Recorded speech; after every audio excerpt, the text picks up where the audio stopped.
nie van ons werkgewer. Psalm 127 verse 1 en 2 sê, as die Here die huis nie bou nie, te vergeefs werk die wat daaraan bou. As die Here die stad nie bewaar nie, te vergeefs waak die wagter.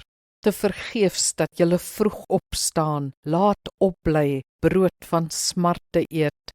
Net so goed gee hy dit aan sy beminde in die slaap.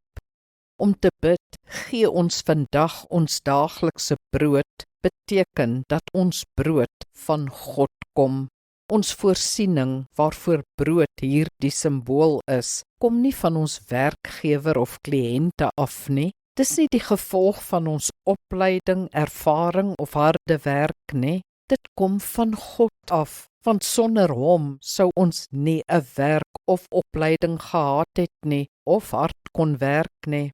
Vele begeer om te kan werk of studeer, maar dis hulle nie beskore nie. Dit bly genade. Werk dus hard, studeer as jy so bevoorreg is, maar sonder God se seën gaan dit jou nêrens bring nie. Sy seën is waarvoor jy moet bid. Gelukkig is jou bron onuitputlik groot en sy seëninge oorvloedig. Vra dus met groot geloof, verklaar vrymoediglik, God is my bron. Kom ons bid saam. Liefdevolle God, ek sal hard werk en my bes doen, maar U moet die werk van my hande seën. Ek sal saai, maar U moet laat groei. U is my bron, Here, my inkomste, my voorsiening, my sekuriteit.